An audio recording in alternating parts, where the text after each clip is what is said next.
Hello and welcome to Coach Unblocked, part of the Unblocked Podcast Network. We're thrilled to have you with us this week. My special guest is Mary G. Montgomery, Athletic Director and Head Football Coach Zach Golson. Zach, thanks for coming on tonight, buddy. Appreciate it, Coach Riley. Appreciate you having me. Zach and I were talking before we came on, faith, family, football. We actually attend the same church, just different campuses, and weren't aware of that because we have 4,000 members now, so we don't actually run into one another. And the fact he's got four little ones and does a lot of online church right now. So tell us about your family a little bit. Four little ones. What we got going on there now? Yeah, we're wide open. My wife, Sarah, she's really the rock of our family. Very fortunate to have her in my life. And, she runs our household through and through and has, she's been just a huge part of my career, part of our journey, and has trusted that God's going to lead us in the right direction. And, trusted me and my discernment as far as we've moved kind of from we lived 1 mile from her parents when we first when first job that I had, and picked up and moved down here to Mobile a little over 10 years ago, and very thankful for her. But my four little ones, my oldest is Madison. She's 13. She was our firstborn, and she's into dance, and she's just wide open. She just started seventh grade, and I can't believe she's 13 already, to be honest with you. But John Matthew is our oldest son. He's 11, all into every sport you can play. Anything that has a ball to do with ball, he wants to be involved in it. So having a lot of fun watching him grow through sports and through his academics. He's a straight A student at Bell Forest over here in Daphne. And then Jackson is 8 years old, just turned 8. He was my state championship baby.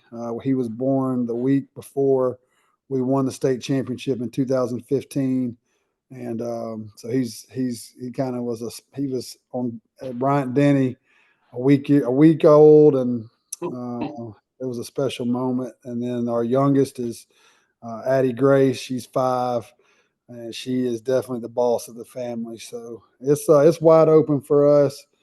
Very thankful for my children, and we've definitely been blessed. Still have all 4 of our grandparents around with us. My mom and Fantastic. dad. Yep. Yeah, and then my 2 in-laws. They all 4 live in Prattville, and that's where Sarah and I are both from. And just very fortunate, man. The family that we have, and again, just very thankful and blessed with the family that we have. My brother, I have one younger brother. I'm sporting his Bengals gear tonight. He Oh, works for the Cincinnati Bengals. He does the turf management for the Bengals. He's awesome. this is the real warm gear. So since it's cold outside, we bundled up. But he's been a huge blessing in my life. Means a lot to me. He supports everything that we do, and a huge part of just our family. So Well, now again, your really. kids are your kids at Bell Forest and Daphne Middle? Is that where they're in school right now? My 3 youngest are at Bell Forest, and then my oldest is she just started Daphne Middle. Okay. I guess you're aware that about the Bell Forest bookkeeper going to be on Wheel of Fortune Friday night. I did not know that. How about that? That's going to be good. That came. I saw that today. They're having like a big watch party for her at Ed Come on. Seafood up in Spanish Fort Friday night, and she's going to be on Wheel of Fortune at 6:30 that night. So big news for the Bell Forest community.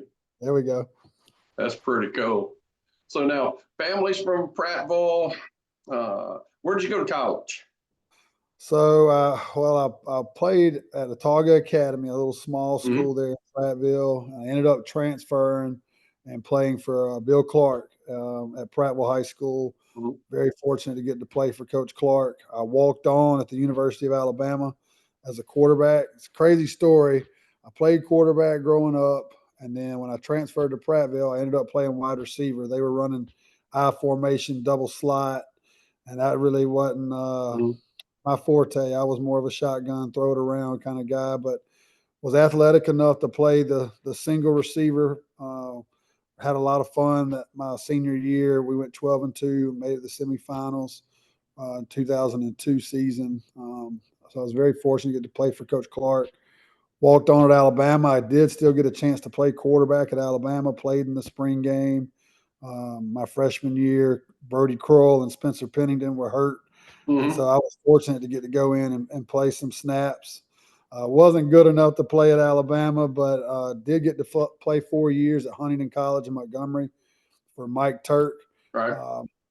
Coach Turk has had it. Coach Turk and Coach Clark have been my two biggest mentors, the people I would say had the biggest influence on me as a person and me as a football coach. I try to, a lot of the processes that we still use are stem from some of the things that Coach Clark taught me. And then I would say a lot of the offense that I still run and just the way I think he treated me as a person and a player and treated everybody. But Mike Turk, man, one of the best human beings you'll ever be around. And I'm very thankful to be able to have played for him for 4 years and the lessons that I was able to learn, mistakes I was able to make, and and him still be able to mentor me through those things. Forever thankful for that. So now, when did you play quarterback at Huntington? So I left Alabama after the 03 season, and so I was there from 04 to 08, 04, 05, 06, so 07 would have been my senior year. Okay. Okay. So yeah, it was four good years. My junior year, I think we went 9-2 and missed out on the playoffs. We lost a close game in our last game to miss out on the playoffs. But Gotcha. We had some great teams, man. We had some really good players, and I was again fortunate to get to play for those 4 years. Well, I know the is either 04 or 05. One of those 2 years in there. I came up and watched Huntington play Maryville College. Yeah, and, that would have been my junior year probably. Okay, because I had coached. I came to Davidson. I had been at Davidson for 2 years. Went to Maryville College to be the offensive coordinator for a year. Okay.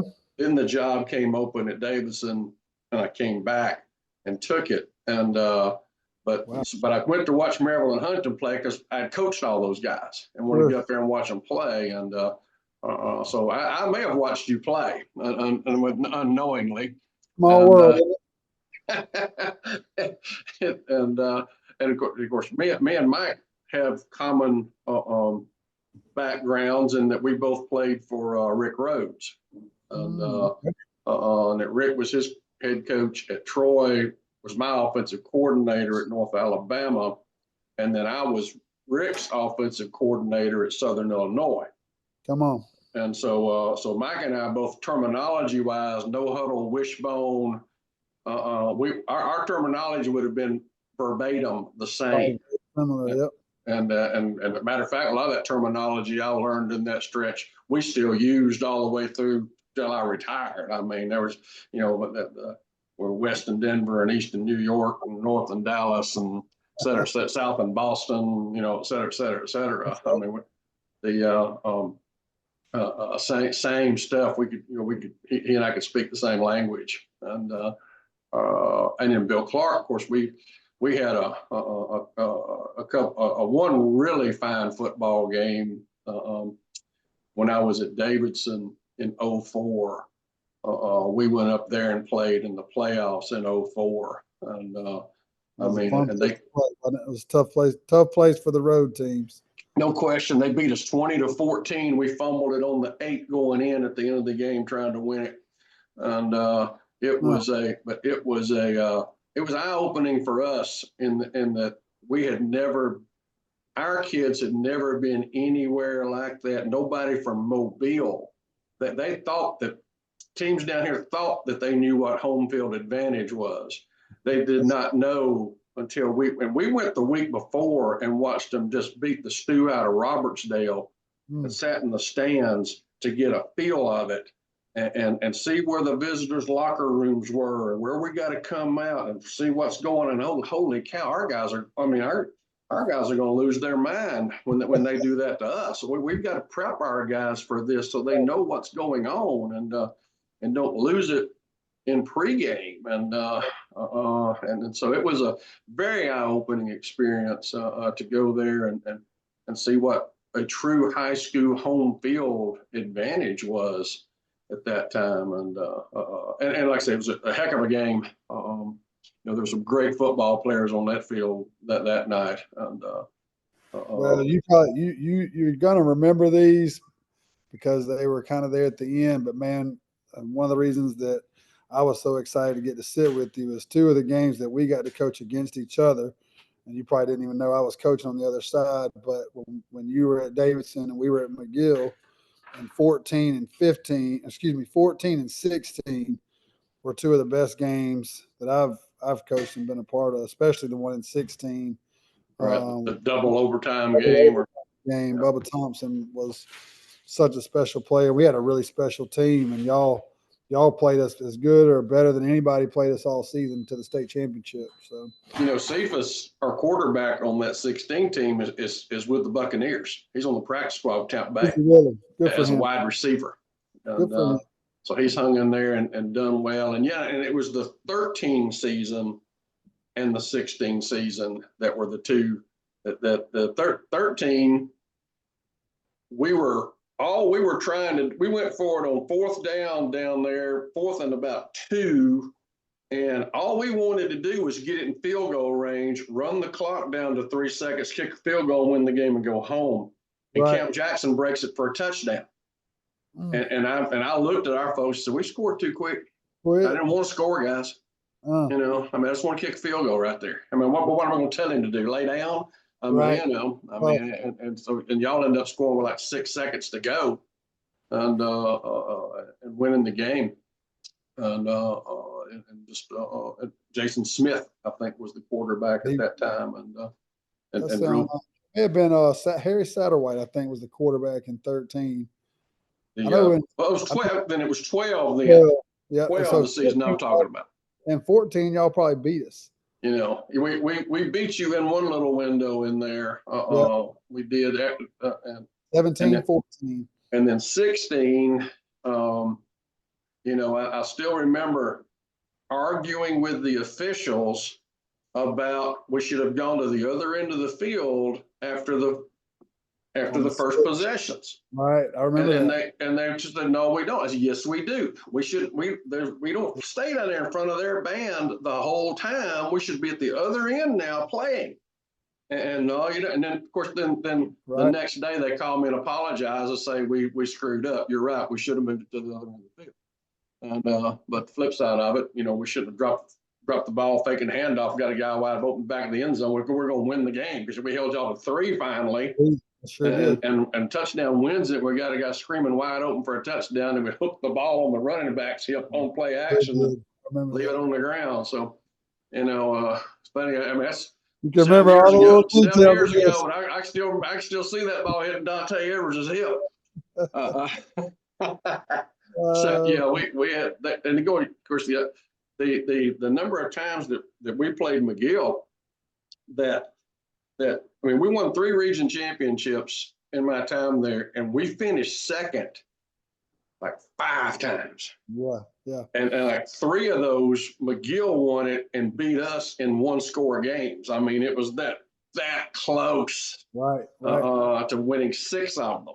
And so it was football in that stretch was amazing. But when Murphy was so good.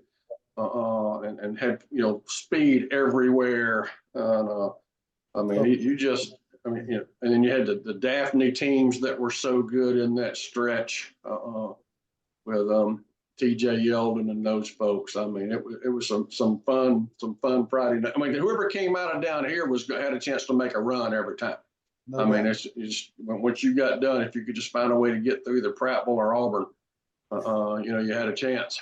We never could. We didn't never get through them. They'd get us every time. But anyhow, so you become a high school football coach, and why did you decide to do this?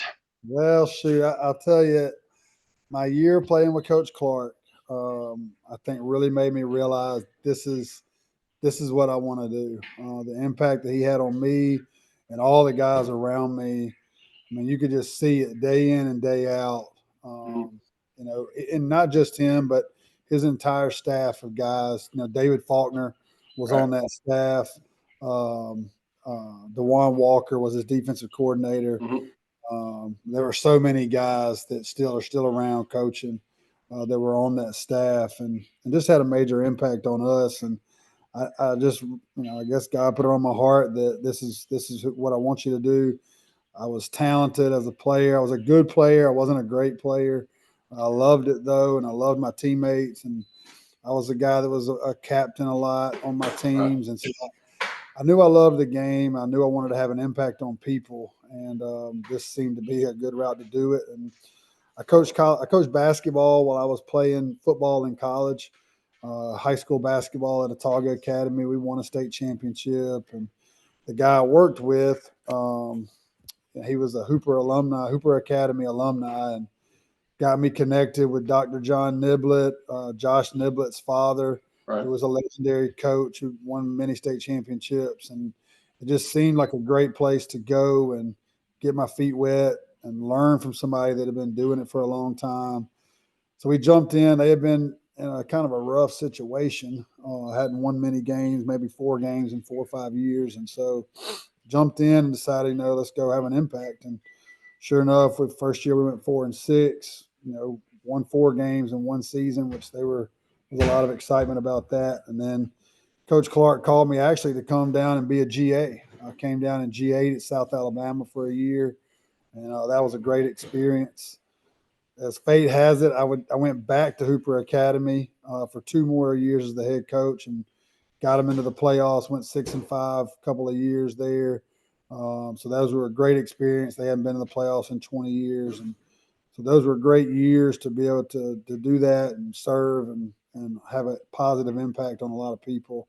And then that's when Caleb called me to come down to McGill to be the offensive coordinator. So Laura kind of brought us back down here to Mobile, and it's been a special time down here. 4 years at McGill as the offensive coordinator, 4 at Daphne as the offensive coordinator, and now at Mary G. And like I said, we've been able to serve a lot of people and hopefully impact a lot of people. It's funny, we get into it to do that, and it's always, I feel like the one that has learned and grown and Sure. been blessed by the time that I've had with our players and the coaches that I've been around. And so, that's always, I always look at it and I'm trying to serve other people, but I always feel like I'm the one that comes out, just being impacted and growing. So it's been fortunate.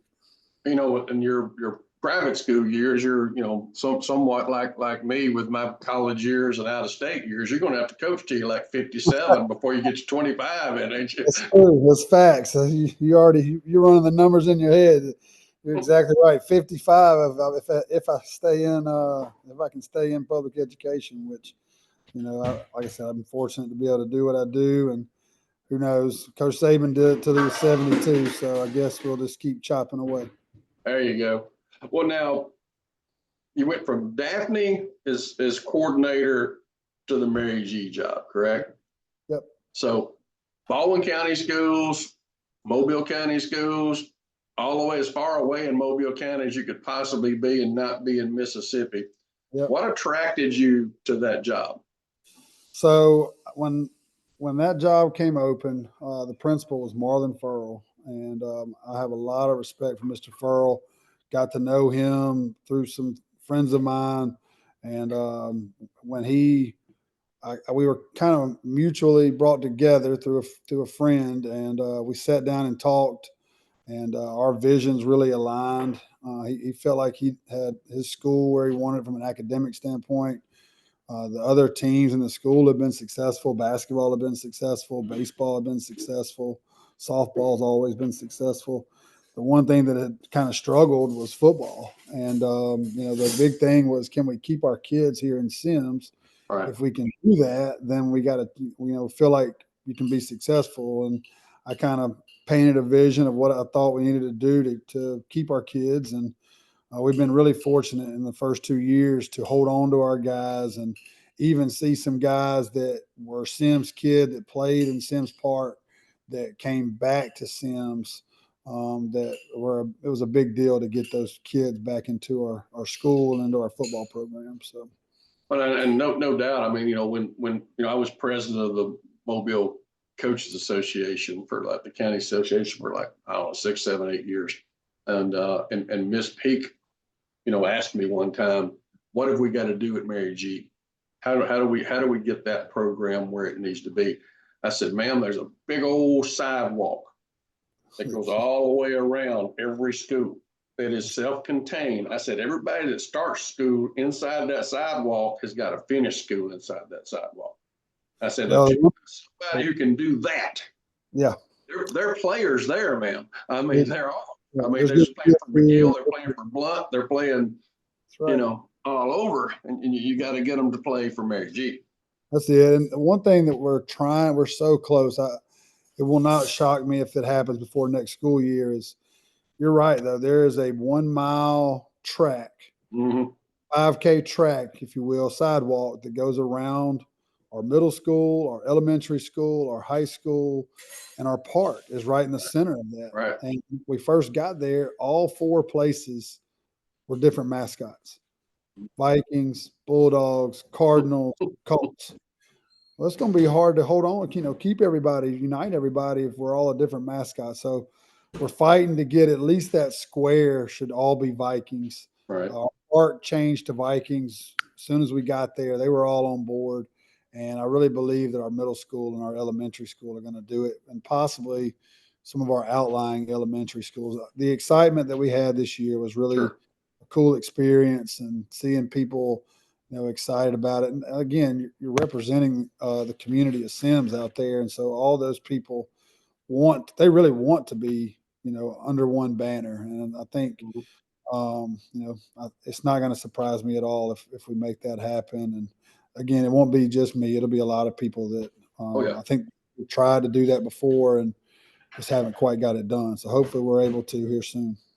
I mean, Scott Leslie had a good run there, some good teams. Brian Seymour is a good football coach, and did some good things there. But it was sort of, that little window of some success, then just bottom out, and crown out a bunch of homecoming queens, then have success again, and here we go, crown out homecoming queens again.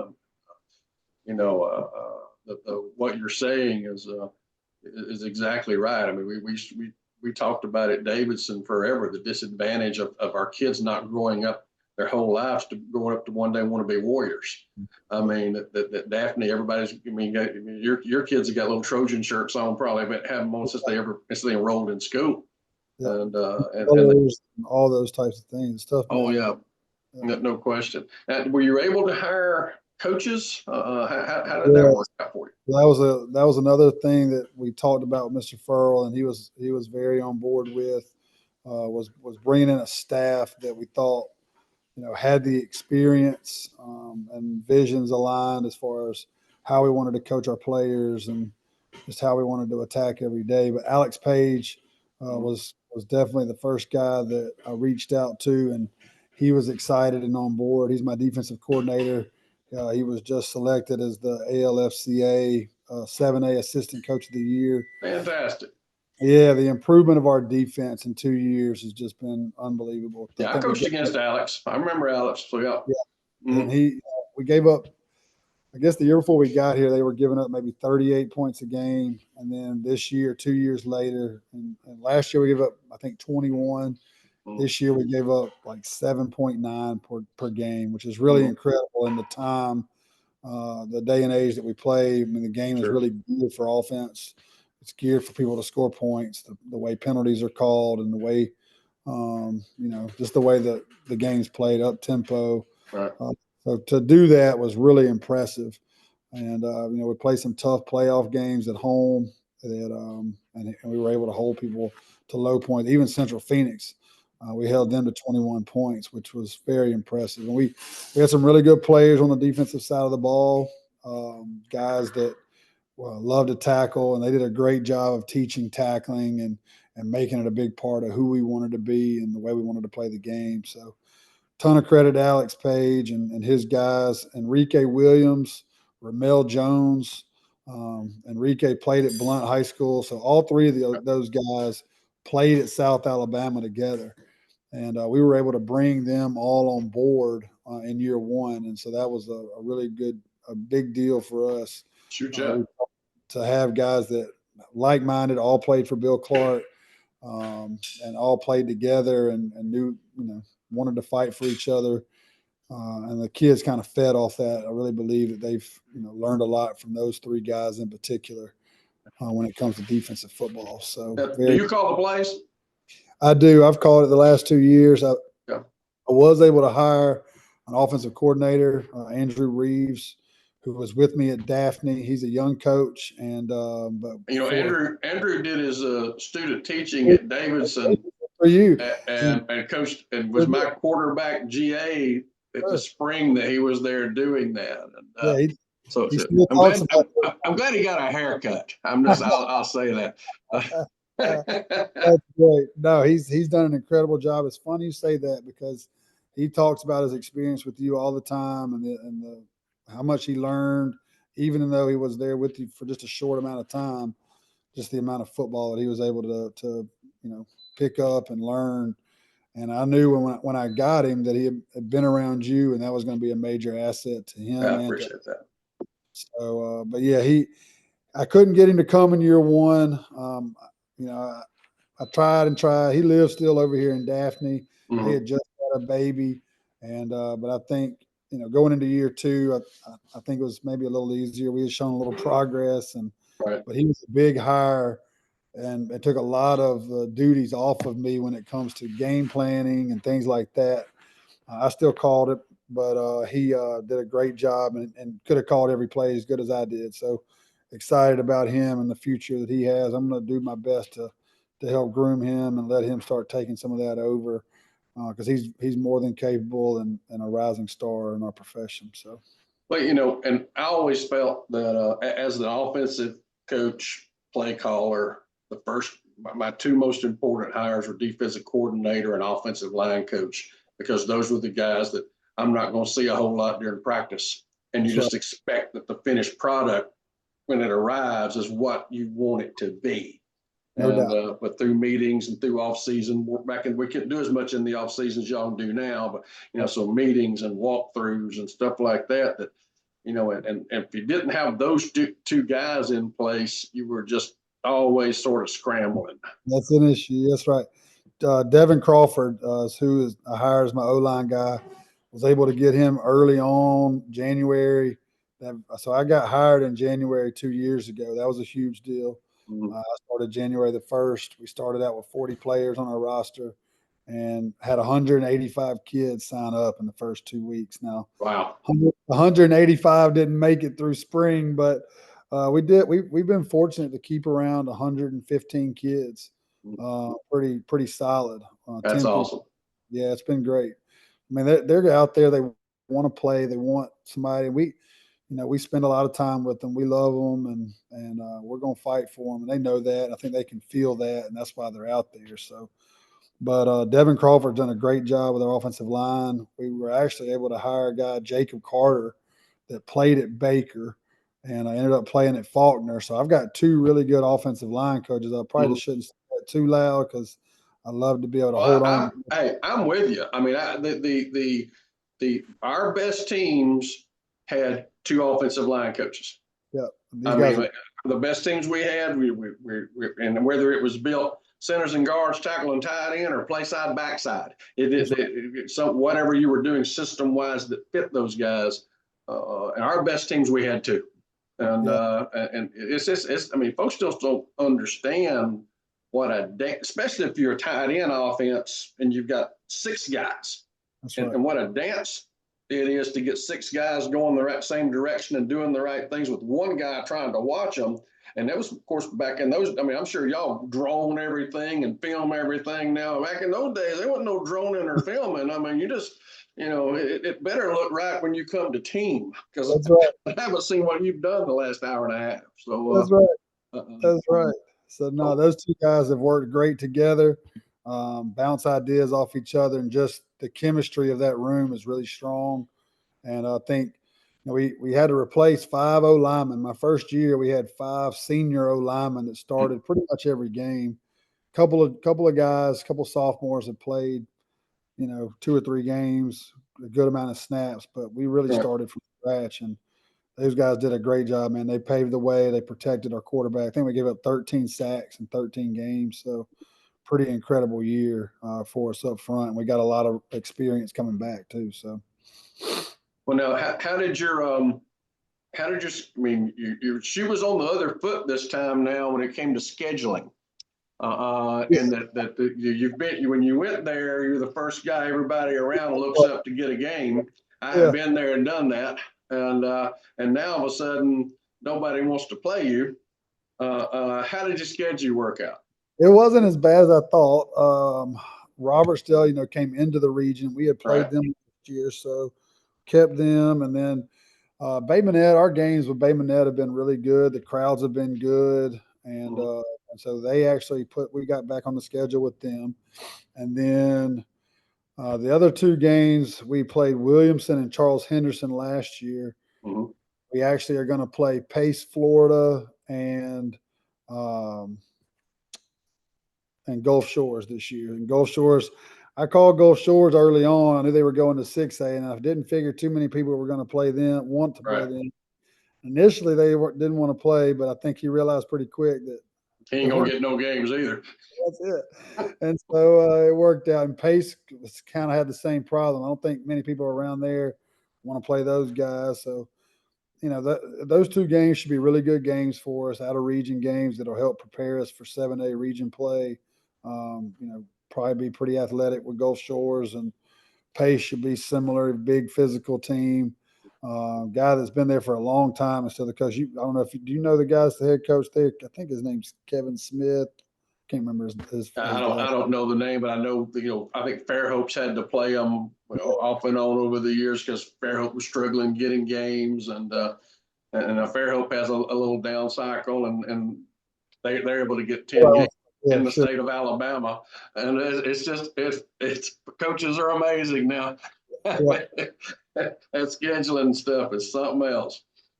It is.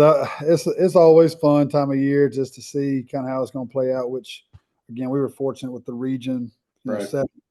We had 18 regions, so we had 7 already sitting there. Pretty straightforward games, and those other 3, I think people also saw with the amount of kids that we lost. Our quarterback, obviously, being a huge piece, and just the amount of seniors that we lost. I think people might expect us to regress a little bit, but we have a really good roster coming back.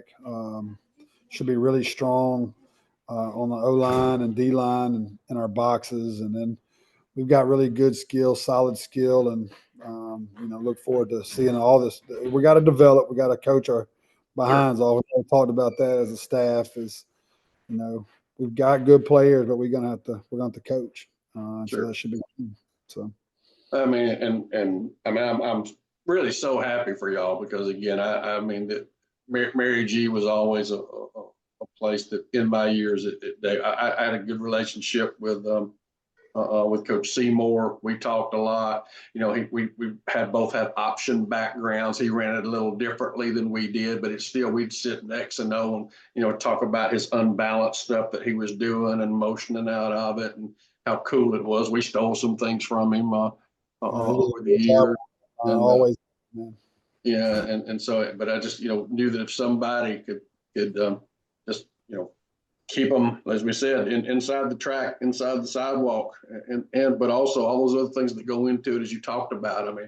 Being able to hire your guys, guys that understood, that are going to have your back, and getting the right strength guy in there, and that's going to do the things there that need to be done because folks don't realize as athletic director, head football coach, how many different directions you are pulled and tugged, and you just can't be there all the time. You can't have eyes on everything all the time, and it's literally impossible.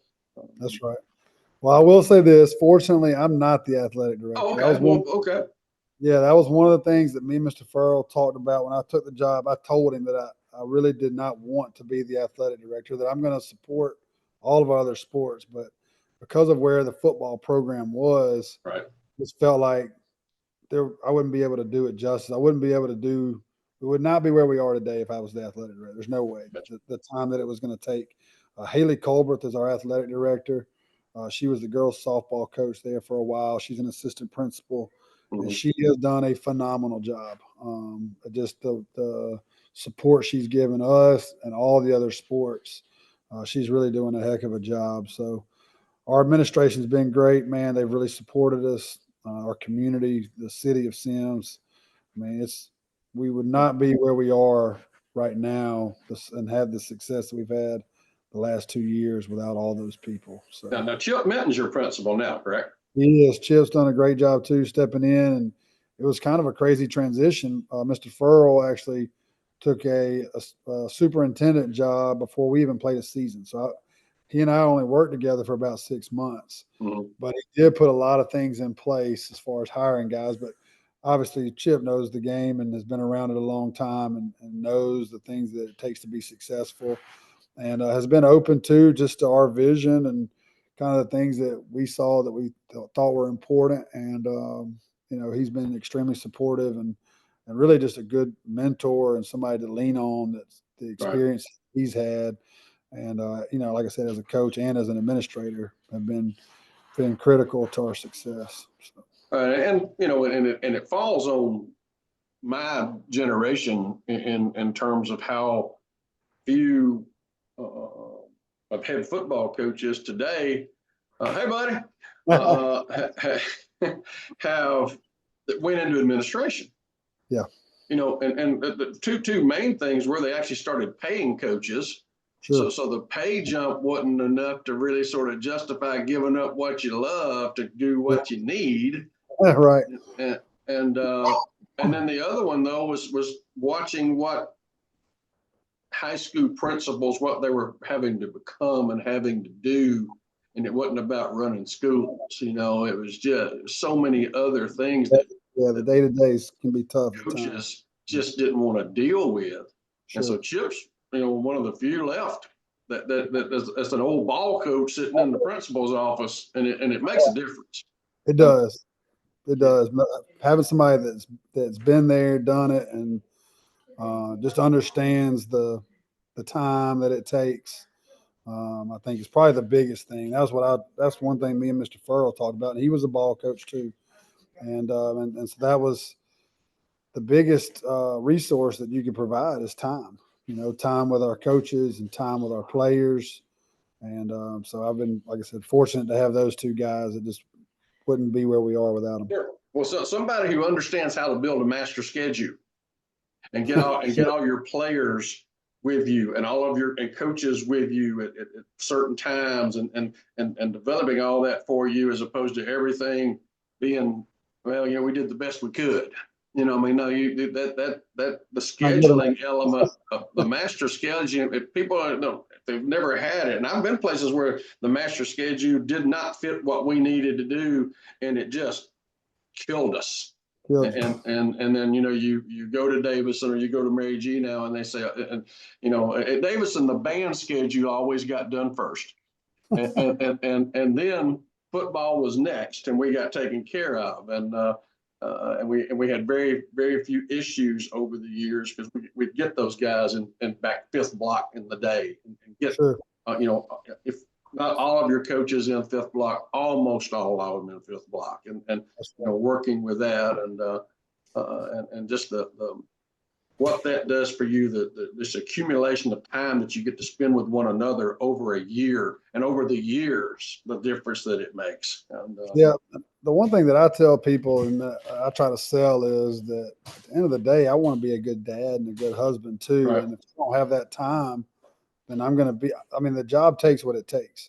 And so if I can't get that time with our players and our coaches, then I'm going to be putting it in somewhere else. And now that's going to take away from me being a good husband, a good father. And that's not something I'm going to be willing to sacrifice. So, that I think hearing those things makes it more real for anybody. And I think certainly Mr. Minton and Mr. Furl understood that and wanted to do everything we could to get it right. So I think that's the sell for any young coach or any other coaches that might be listening, man.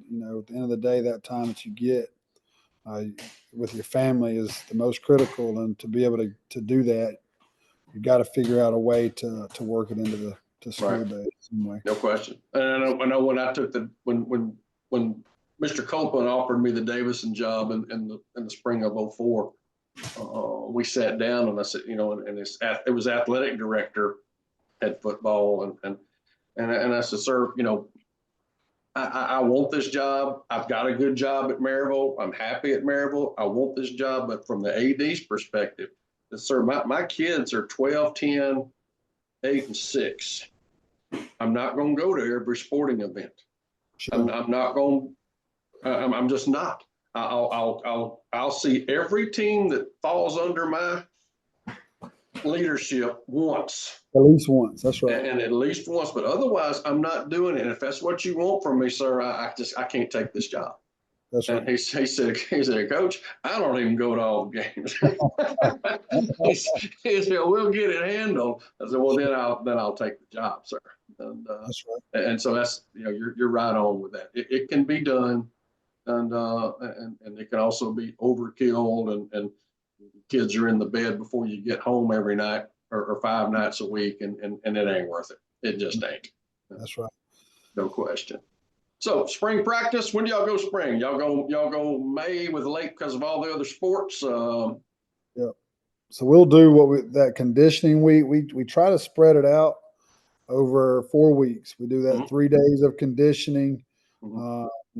We'll start to meet with our guys, and mostly that's, we're just really teaching them what a practice looks like as far as moving station to station. Practice out of practice, we used to call it. Yeah. Too much. That's what it is. And so it's been good to us over the years as far as being able to get out there and run drill to drill and know, all right, talk through what this drill is going to look like and then move. It doesn't last as long, but it's still good for us. Mm-hmm. And then we'll go three weeks where we go 3 days a week of practice, and then we'll close with a game at Southern Miss. We were supposed to play there last year. They were redoing their turf, and we ended up at one of the junior colleges in Mississippi. Mm-hmm. I can't remember which one it was, East Mississippi, or I can't remember which Gotcha. one. Who are you going to play? We don't know our opponent yet, but they do like a jamboree kind of thing in Hattiesburg. Kind of. They match you. Basically, they match you up, mm-hmm. and you play it whatever style you want to play. Gotcha. If you want to do reps, do reps. If you want to play it more like a game, do games. If you want to play a half a JV, mm-hmm. pretty much however you and the other coach want to do it, that lets you do it. So, okay. Gotcha. It was really good to us last year. We played Hancock, Mississippi last year, where Brett Favre played. Mm-hmm. A really good team, and it was a great matchup for us. It was really good going into the summer. Kind of showed us some guys that weren't quite ready to play, and gave some guys some experience that was really invaluable going into the beginning of the year. So gotcha. Well, very good. Well, with your permission, at some point in time in that window, I may come out there and shadow Andrew Reeves and make sure he's moving around the way he ought to. That'd be great. I'd love to have you come out and talk some ball with us sometime, Coach. That'd be my pleasure. And thanks so much for coming on. Congratulations. I know we talked about Coach of the Year, all that stuff. I mean, that's good stuff. I mean, and congratulations with that. And appreciate you again coming on, and Skull Vikings. Yes, sir. Skull Vikings. Appreciate you. Yes, sir. Thank you. Take care.